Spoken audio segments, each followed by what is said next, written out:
Bonjour à tous, c'est Tristana. Aujourd'hui, je suis très contente de vous retrouver pour une nouvelle vidéo de l'automne médium.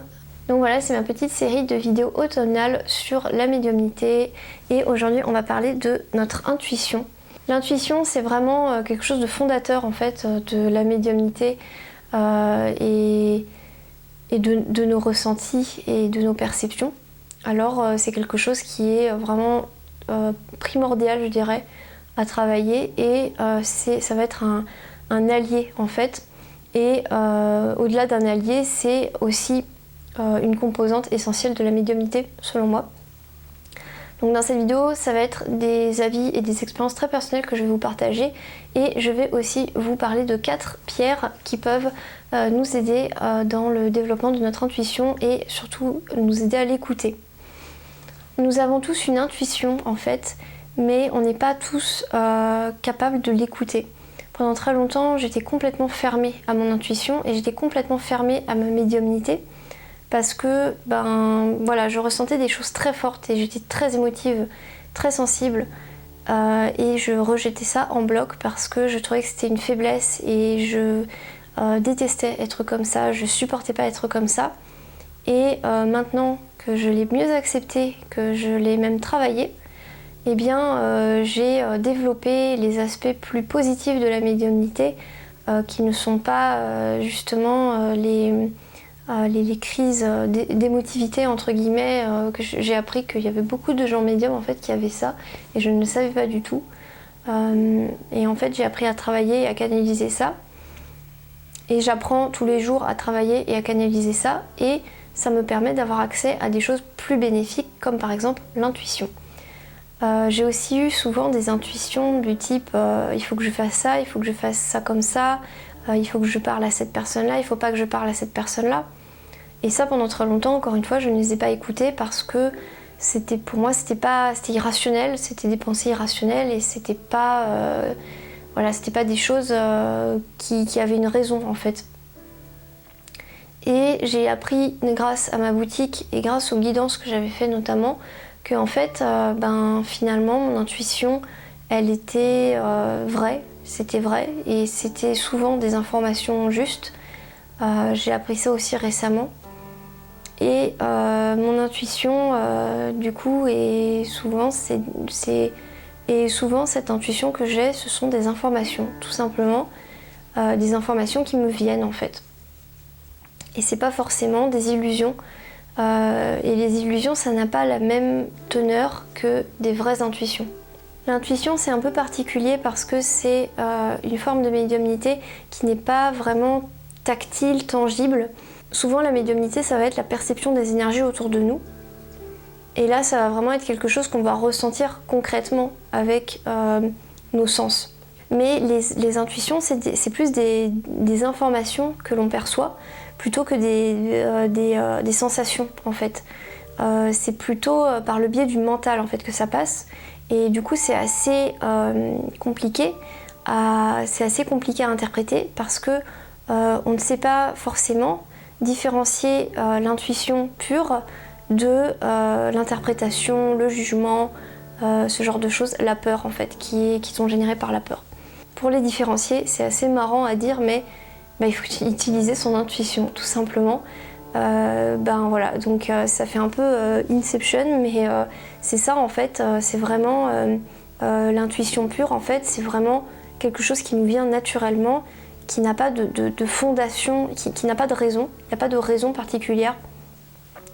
Par exemple, cette personne, je la sens pas. Alors ça peut être un jugement parce que elle nous rappelle quelqu'un qui nous a fait du mal ou parce que elle nous a fait des critiques et des choses comme ça et du coup on se sent mal et tout. Ou alors c'est juste de la voir et il n'y a pas de raison particulière. Elle ne fait pas appel à un réseau de souvenirs que vous auriez. C'est juste une sensation et une information que vous avez et quelque chose de totalement détaché de l'émotionnel aussi.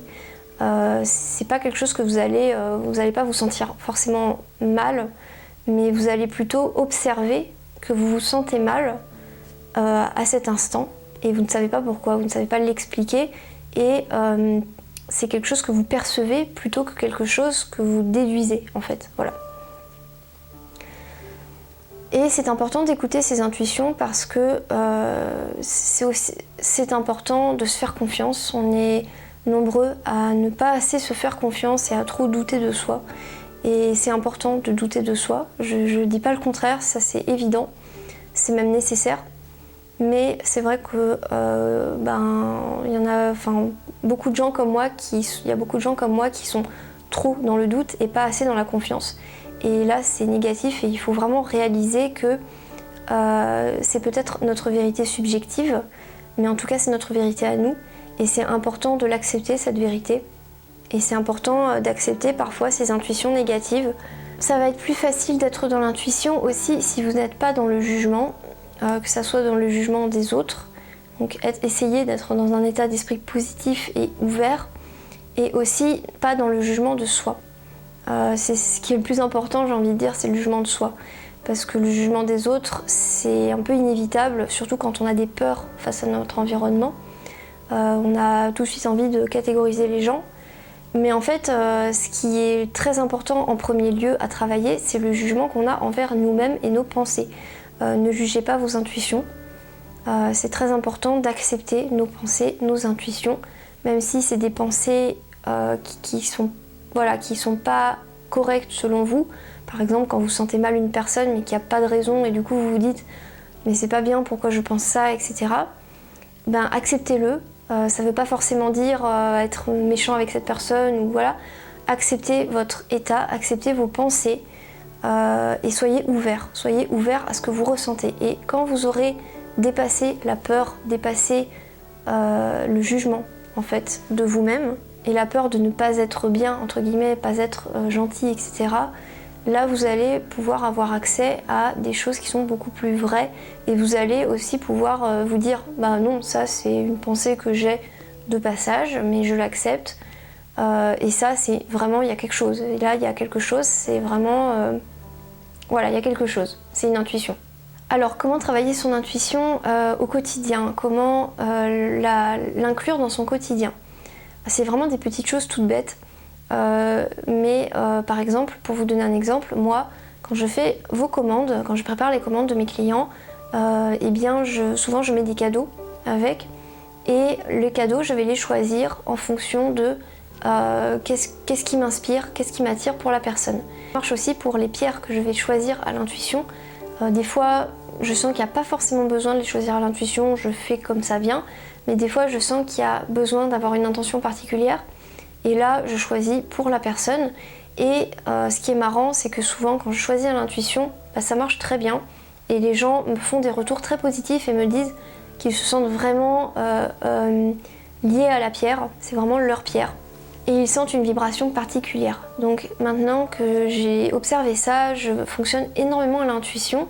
Et tous les jours, j'utilise mon intuition. Je me dis, tiens, cette personne-là, avec son prénom, qu'est-ce qu'il lui faut ? Ça marche aussi pour les situations dans lesquelles je vais me retrouver. Alors ça, je ne le fais pas tout le temps, mais des fois, il y a besoin que je tranche pour savoir si je vais, par exemple, quelque part ou non. Et là, des fois, j'utilise mon intuition et des fois, mon intuition me presse vraiment à aller à cet événement ou aller rencontrer cette personne, etc. Et là, avant, je l'écoutais pas forcément, mais maintenant, je l'écoute parce que je sais que c'est un message de mon moi supérieur, entre guillemets. C'est comme ça qu'on appelle un peu la partie élevée qui est en nous, la conscience qui est en nous. Donc moi je préfère appeler ça esprit, parce que moi supérieur, j'aime pas trop ce terme. Donc je préfère dire mon esprit. Donc mon moi esprit. Alors voilà, alors moi j'écoute beaucoup ça, et quand j'ai une intuition de cet ordre-là qui est très pressante, qui se fait vraiment sentir, j'écoute et je me dis que c'est mon esprit qui a une information à me transmettre et qui se dit qu'il faut absolument que je fasse ça. C'est important pour mon cheminement personnel et pour mon apprentissage. Aussi, veillez à être dans un environnement qui soit positif. C'est important parce que si vous êtes dans un environnement négatif et que vous ouvrez votre médiumnité, vous allez vous en prendre plein la figure, plein la tronche, et ça va juste être pas possible. Vous allez sentir beaucoup trop d'énergie négative, vous allez peut-être même deviner les pensées des gens à votre égard et ça va pas être chouette à ressentir et à percevoir. Donc évitez évitez si vous êtes dans un environnement négatif et surtout essayez de vous en sortir et ne restez pas dans un environnement néfaste. C'est sûr que vous allez sûrement apprendre des choses de cet environnement, mais à terme, il faut, si vous voulez développer la médiumnité, il faut vraiment être dans un environnement positif et s'entourer de choses qui nous font du bien, de gens qui nous font du bien et d'éléments positifs, d'énergie positive. Et si pas positive, au moins qu'elle soit neutre. Si vous avez une mauvaise intuition sur une personne, comment ça se ressent?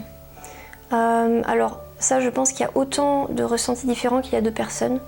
Moi, je dirais que ça donne l'impression d'être un peu comme dans des sables mouvants ou dans un marais. C'est-à-dire qu'on va s'enliser au fur et à mesure qu'on côtoie la personne et la personne nous entraîne un peu dans un marais et on se sent étouffé petit à petit. Et on a besoin de couper parce que la personne a des énergies qui sont trop lourdes, trop pesantes. Et c'est pas forcément des gens qui sont négatifs, toxiques, malsains, etc. C'est ça qui est aussi très important de savoir. C'est pas forcément des gens malsains, c'est aussi des gens qui peuvent être malades, par exemple, des gens qui ont des maladies et des gens qui ont beaucoup de problèmes psychologiques.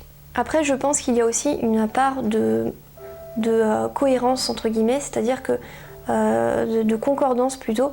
En fait, on a des énergies très spécifiques et on n'est pas forcément compatible avec tout le monde.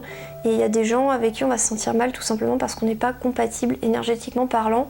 Et il n'y a pas d'étiquette à mettre là-dessus, il n'y a pas de dire que la personne elle est bien ou elle n'est pas bien. C'est juste une question de compatibilité. Après, c'est compliqué aussi de faire la différence entre les affinités énergétiques et les affinités personnelles, mentales. Mais je pense que les deux se lient la plupart du temps et la majeure partie du temps, les affinités qu'on peut ressentir avec des personnes sont des affinités énergétiques. Moi, j'aime bien parler en éléments, par exemple. Donc, il y a des gens qui vont être attirés par les gens eau, les gens air, etc. Ça dépend de quelle énergie on a besoin de se nourrir pour se sentir bien, en fait. Ce qui est important à travailler aussi, ça vaut aussi pour moi, c'est de ne pas en vouloir aux personnes si on se sent mal en leur présence. Parce que y a beaucoup de cas où c'est pas de leur faute en fait, c'est si elles véhiculent des énergies lourdes comme je l'ai expliqué. Et ça, il faut vraiment faire un travail là-dessus et ne pas... En fait, je pense que si j'ai du mal avec le groupe et si j'ai du mal à être en société, c'est tout simplement parce que voilà, je sens ces énergies lourdes et je n'aime pas ça du tout. Et je n'arrive pas forcément à me couper de ça. Je suis trop sensible à tout ça. Et il y a des personnes, c'est vraiment pas de leur faute en fait si elles véhiculent des énergies comme ça. C'est juste que c'est comme elles sont ou alors c'est juste une question d'incompatibilité ou alors de problèmes d'ordre personnel actuel. Et ça peut changer, ça peut évoluer avec le temps d'ailleurs. Donc il faut vraiment faire un travail là-dessus et ne pas en vouloir aux gens en tant que tels, mais plutôt se centrer sur soi-même et penser à soi et s'enraciner en fait, c'est la solution que je conseillerais. Maintenant, des éléments concrets pour aider à inclure notre intuition au quotidien. Alors, les tirages de cartes peuvent vous aider avec des tarots ou des oracles. Donc par exemple, faites des tirages quotidiens, le matin vous tirez une carte, ou alors vous faites des tirages un peu plus complets mais moins régulièrement. Notez vos rêves aussi, c'est très important de noter ses rêves quand on veut travailler sur son intuition selon moi parce que les rêves nous apportent des réponses à certaines questions. Travaillez aussi à ressentir les énergies parce que c'est pas la même chose mais ça va avec et surtout à vous écouter. Il faut vraiment s'écouter et essayer par exemple dans une situation de vous dire est-ce que je le sens, est-ce que je le sens pas? Est-ce que j'ai envie de ça, est-ce que j'ai pas envie de ça? Et au-delà de ça, est-ce que je le sens ou est-ce que je le sens pas? Des fois, on n'a pas envie de faire quelque chose, mais on sent que ça pourrait être positif. Travailler aussi le dialogue intérieur et voilà, par exemple, se poser des questions, se demander dans des situations données comment est-ce qu'on se sent, comment est-ce que notre corps réagit, par exemple, parce que notre corps nous donne aussi des indications. Par exemple, quand on pleure, moi je pleure beaucoup, je pleure très facilement en fait, et quand on pleure, c'est qu'il y a un trop-plein énergétique, trop-plein d'émotions qu'on a besoin d'évacuer en fait. C'est comme ça que je le vois. Et donc c'est important d'observer ces signaux-là et de ne pas les juger. Bon voilà, pendant très longtemps, moi j'étais dans le jugement de moi-même parce que je pleurais trop facilement et ça m'énervait parce que c'était, pour moi c'était une fragilité. Et c'est vrai que j'aime pas trop ça parce que ben voilà, j'aime pas trop montrer cette sensibilité que j'ai. Mais en fait, c'est une information comme une autre et c'est un moyen de transmuter ce qu'on a en nous. Maintenant, je vais passer aux pierres pour vous aider à travailler votre intuition. Alors tout d'abord, la labradorite. Donc la labradorite, c'est vraiment une pierre très agréable à porter quand on est dans la foule par exemple pour en fait observer de manière neutre les énergies autour de nous et ne pas être impacté négativement par les énergies, mais plutôt les observer calmement, mais en même temps elle augmente la perception de ces énergies-là. Elle va pas couper notre perception, mais elle va l'amplifier même, je trouve, mais elle va permettre de ne pas être affectée négativement par ces énergies-là et de nous offrir, oui, voilà, une protection, peut-être un ancrage quelque part, un ancrage émotionnel et d'être moins déstabilisé. Ensuite, une autre pierre pour travailler son intuition, c'est la pierre de lune. Alors la pierre de lune, elle est vraiment géniale pour l'intuition, c'est vraiment une des meilleures pierres pour ça, je vous la recommande. Surtout la pierre de lune orange, qui va avoir un côté un peu, voilà, un petit peu terre à terre aussi, peut-être, qui va avoir un côté un peu doux aussi.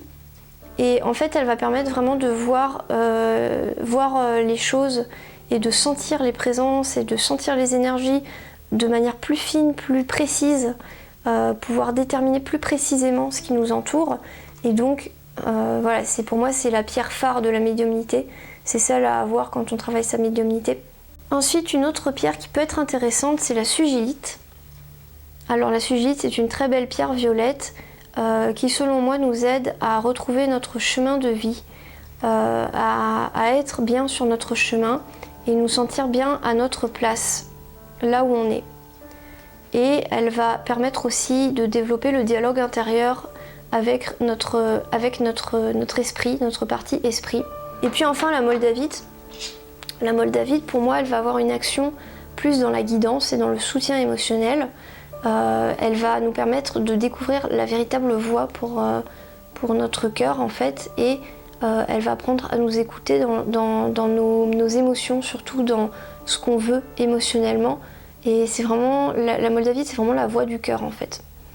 Pour moi, c'est une pierre aussi qui peut nous aider à communiquer avec nos guides. Donc là, les guides, ça c'est pour moi, c'est personnel, mais je ne sais pas si c'est pour tout le monde. En tout cas, personnellement, elle m'aide à travailler avec mon guide. Mais après, ça c'est peut-être pas forcément pour tout le monde, parce que moi j'ai un guide, enfin cette couleur-là, c'est la couleur de mon guide en fait. Donc c'est peut-être pour ça aussi. Donc voilà, c'est tout ce dont je voulais vous parler. J'espère que la vidéo vous aura plu. Et puis j'espère que ces petits rendez-vous vous plaisent. Et n'hésitez pas à me dire en commentaire ce que vous en avez pensé, quelles sont vos expériences et si vous avez des questions aussi. Et peut-être j'en ferai une vidéo dans le cadre de cet automne spécial médiumnité. Merci de m'avoir écouté et je vous dis à bientôt sur la chaîne. Salut!